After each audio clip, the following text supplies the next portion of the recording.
সিমলায় আজ আমাদের দ্বিতীয় দিন, চলছে স্পিতি সিরিজ। সিমলা পর্যন্ত কিভাবে পৌঁছালাম, কোথায় কোথায় ছিলাম, কি কি দেখলাম, সবটাই বলেছি আগের ভিডিওতে। যারা দেখোনি তারা আই বাটনের লিঙ্ক থেকে দেখে নিও। কথা মতো স্বপ্ন পূরণের আরেক ধাপে আজ তোমাদের নিয়ে যাব হিমাচলের পাহাড়ের কোলে সুতলেজ নদীর তীরে অবস্থিত ছোট্ট পাহাড়ি গ্রাম সারাহানে। শোনাবো 51 সতীপীঠ ভীমাকালী টেম্পেলের গল্প, সঙ্গে জার্নি তো থাকছেই। তাহলে চলো রওনা হই আবার অ্যানাদার জার্নির সাথে অ্যানাদার ল্যান্ডমার্কে।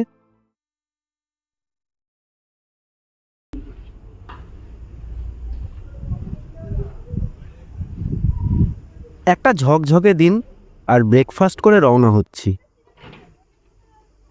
ওই যে গাড়িতে লাগেজ বাঁধার কাজ চলছে।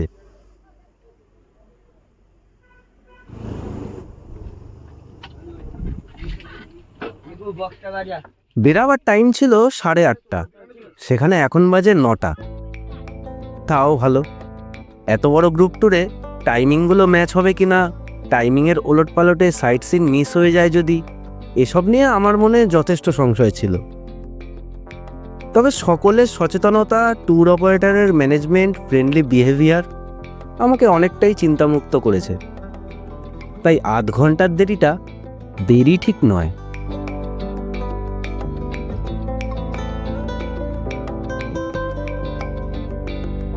সিমলা থেকে সারাহান প্রায় 160 থেকে 170 কিলোমিটারের পথ। তাই জার্নিতে আজকে হেকটিক ব্যাপারটা নেই। হাতে অনেক সময়, ধীরে সুস্থে পথে যা যা সাইট সিন করা যায় করতে করতে যাবো আজ। যাওয়ার পথে আজকে ফার্স্ট ডেস্টিনেশন হচ্ছে গ্রিন ভ্যালি। জায়গাটা বন্ধুরা সেই লেভেলে। এই রাস্তা দিয়ে বাইকে ট্রিপ করে যেতে হয়, হেভি মজা লাগে।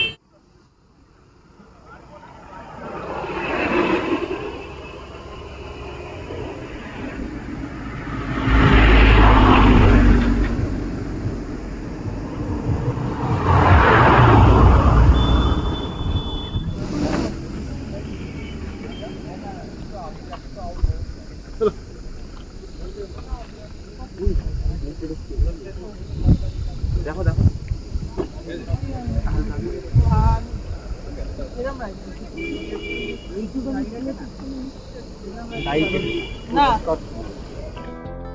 গ্রিন ভ্যালি দেখে আমাদের পরবর্তী গন্তব্য কুফরি। কুফরি এখান থেকে 12 কিলোমিটার, সময় লাগবে ওই 30 মিনিট মতো। কুফরি মূলত একটি গ্রাম যেখানে yak ride, horse ride, zip line, sky bridge, go karting, শীতকালে স্নো অ্যাক্টিভিটি ইত্যাদি অ্যাডভেঞ্চার রাইড হয়। এছাড়া রয়েছে আপেল বাগান, কিছু ক্যাফে, রেস্তোরাঁ, সব মিলিয়ে কিছুটা সময় কাটিয়ে নেওয়ার মতো সুন্দর একটি জায়গা।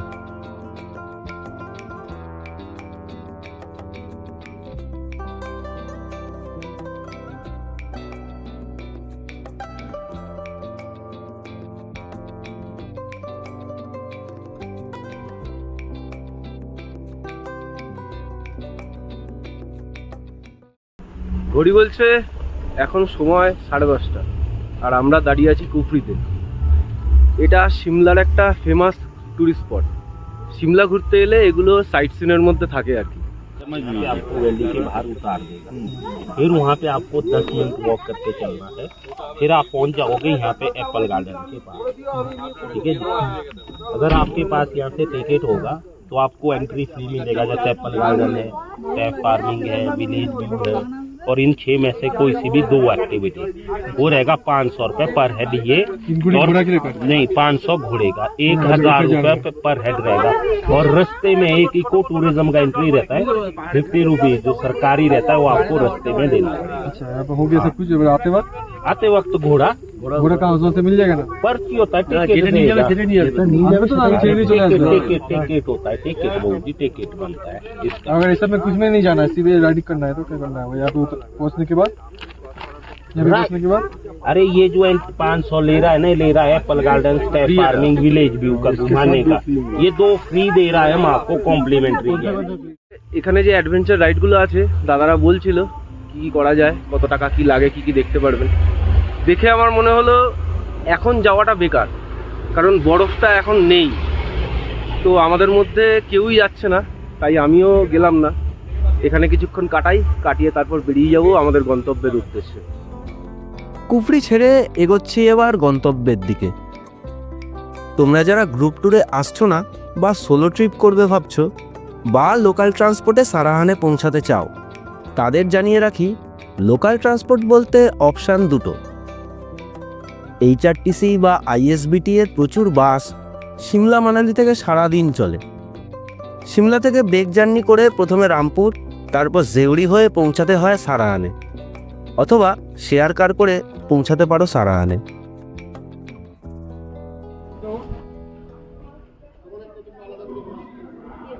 পথে এবার দাঁড়িয়েছি টি ব্রেক নিতে। ওই যে দেখো সানগ্লাস পরা ভদ্রলোক মণি আঙ্কেল, আর ওনার পাশে দীপক কাকু। দুজনেই কলকাতার লোক, সোলো ট্রাভেল করছেন, তবে দুজনের বন্ধুত্ব এই ট্রিপে এসেই। আর আমাদের সাথেও বেশ ভাব জমে গেছে।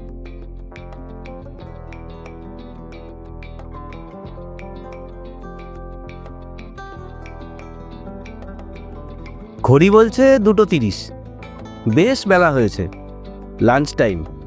তাই সন্ধান চলছে লাঞ্চ করার জায়গার। ট্যুর অপারেটররা হোটেল থেকেই লাঞ্চ রেডি করে নিয়ে বেরিয়েছেন। রাস্তায় শুধু কোনো রেস্তোরাঁ দেখে বসে খাওয়ার পালা। এখানে যে দুটো কথা না বললেই নয়, প্রথমত সকাল সকাল উঠে 40 জনের জন্য লাঞ্চ ব্রেকফাস্ট রেডি করা, সময় মতন বেরোনো অবশ্যই চ্যালেঞ্জিং। এর জন্য তাদেরকে কুর্নিশ জানাই। আর দ্বিতীয়ত আমার অভিজ্ঞতার পাতায় নতুন সংযোজন যে লং ট্রিপে এসে প্রথমবার বাঙালি খাবার পাচ্ছি, তাও প্রতিদিন। নয়তো এতদিন অবধি ট্রিপে বেরিয়ে খাওয়া দাওয়াটা ছিল গুরুত্বহীন। এরমও হয়েছে ম্যাগি খেয়েই 2-3 দিন কাটিয়ে দিয়েছি।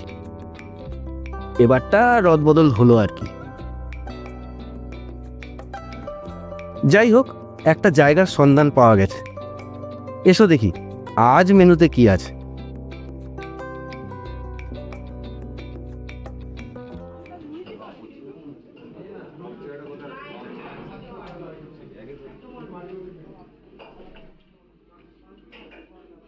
সেই মাছে ভাতে বাঙালি।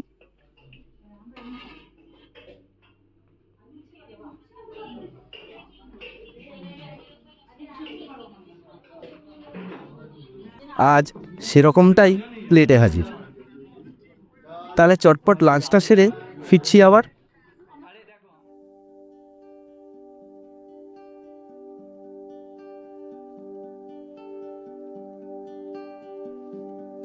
লাঞ্চ করে বেরিয়ে পড়া। পাহাড়ের রাস্তায় উঠলেই কেন জানি না মনটা হালকা হয়ে যায়। পথের বাঁকগুলো যখন একটার পর একটা আসে, তখন ফসিলসের সেই বিখ্যাত লাইনটা মনে পড়ে যায়, জীবন চলছে না আর সোজা পথে। সত্যিই তো, এই পথ যেমন এঁকে বেঁকে চলেছে, কত কত চড়াই উতরাইয়ে ফেলেছে, গন্তব্যে পৌঁছানো পর্যন্ত অপেক্ষা করতে শিখিয়েছে। বা ওই মেঘেদের জমায়েত বরফের চাদর বা বৃষ্টির হাতছানির মতো কতই না সমস্যার সম্মুখীন করে। তেমনি জীবনও তো তার বাঁকা পথে বা জটিল সমস্যায় শক্ত হতেই তো শেখায়। শত শত বাধা পেরিয়েও পথ যেমন শেষে আবার গন্তব্যে পৌঁছে বুঝিয়ে দেয় তুমিও পেরেছো। সময় যতই লাগুক অভিজ্ঞতার সম্পদে ভরিয়ে তোলে। জীবনটাও তো অনেকটা এরকমই নয় কি? জীবন যদি সোজা পথেই চলতো, এসব কি আর পাওয়া হতো বলো? তোমাদের কি মনে হয়?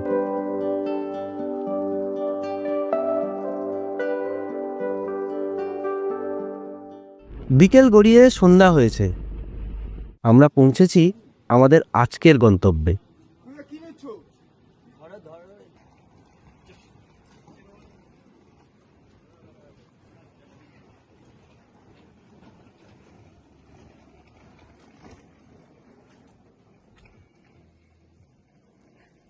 আর এই আমাদের আজকের আস্তানা।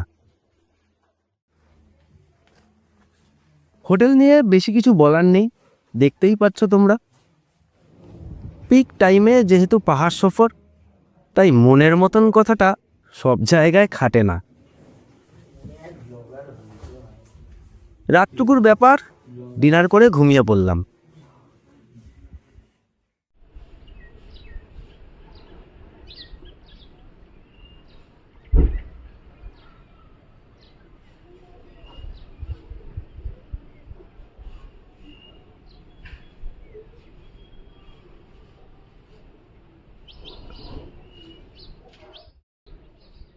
কাল রাতে যখন এসেছিলাম এই জায়গাটা বোঝা যাচ্ছিল না যে এত সুন্দর একটা ভ্যালি আছে। ঘড়ি বলছে এখন 8:45, আর আমরা স্নান টান করে রেডি হয়ে নিয়েছি। আমরা যেখানটা আছি ঠিক তার পাশেই হচ্ছে ভীমাকালী টেম্পল। তো এখন প্ল্যান হচ্ছে আমরা যাব ভীমাকালী টেম্পলে দর্শন করতে, তারপর ব্রেকফাস্ট করে গন্তব্যের উদ্দেশ্যে রওনা। ভীমাকালী মন্দির হিমাচল প্রদেশের কিন্নর জেলার সারাহানে অবস্থিত বহু প্রাচীন মন্দির। হিন্দু পুরাণ অনুযায়ী এখানে মা সতীর কান পতিত হয়, যার ফলে এই স্থানকে 51 সতীপীঠের মধ্যে অন্যতম হিসেবে গণ্য করা হয়। মন্দিরে প্রবেশের মুখেই রয়েছে পূজা দেওয়ার সামগ্রীর প্রচুর দোকান। 50 বা 100 টাকা থেকে ডালা পাওয়া যায়, তোমরা তোমাদের বাজেট অনুযায়ী নিয়ে নিও।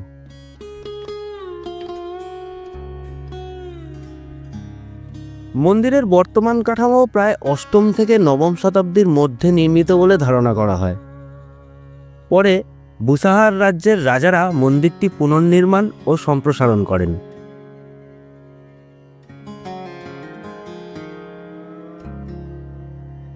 দেবী ভীমাকালী বুসাহার রাজপরিবারের কুলদেবী ছিলেন এবং রাজ্য সংক্রান্ত গুরুত্বপূর্ণ সিদ্ধান্তের আগে দেবীর পূজা করা হতো।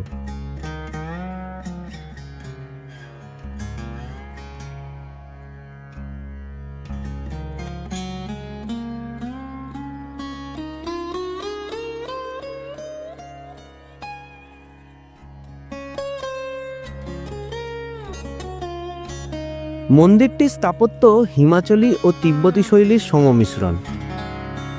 কাঠ ও পাথর দিয়ে তৈরি বহুতল এই কাঠামো ভূমিকম্পে সহনশীল, যা শতাব্দীর পর শতাব্দী ধরে প্রাকৃতিক দুর্যোগের মধ্যেও টিকে আছে।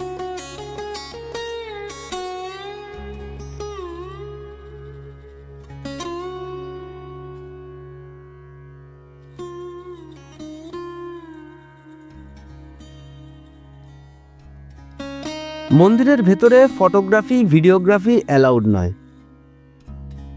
মন্দির প্রাঙ্গণে বিনামূল্যে লকার ব্যবস্থা আছে, সেখানে ফোন ক্যামেরা রেখে মাথায় টুপি পরে প্রবেশ করতে হয়। টুপি মন্দির প্রাঙ্গণেই বিনামূল্যে দেওয়া হয়, যা ফেরতযোগ্য। টুপি এখানকার লোকাল ট্র্যাডিশন এবং মাথা ঢেকে প্রবেশ বাধ্যতামূলক। এখানে একটা ছোট্ট মিউজিয়াম আছে।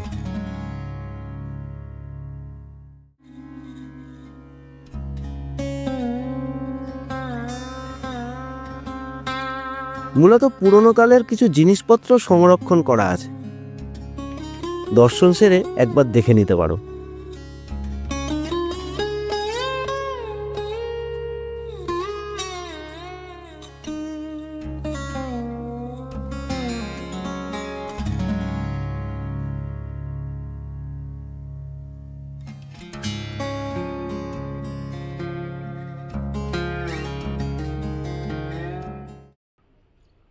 ঠান্ডাটা ওখানেও দেখেছিলাম সিমলাতে খুব একটা বেশি নয়, আজ এখানেও দেখছি খুব একটা বেশি নয়। জ্যাকেট ছাড়াই চলা যাবে। সকালবেলা স্নান করে উঠেছি বলে শুধু জ্যাকেটটা পরে আছি। আগে গিয়ে কীরকম হবে সেটা আগে গেলেই বুঝতে পারবো। মন্দির দর্শন সেরে ব্রেকফাস্ট করে নিলাম। সারাহানের স্মৃতি ঝুলিতে ভরে এবার বিদায় জানানোর পালা।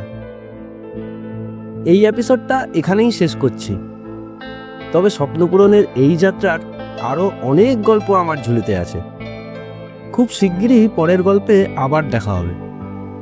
ততদিন অপেক্ষায় থেকো।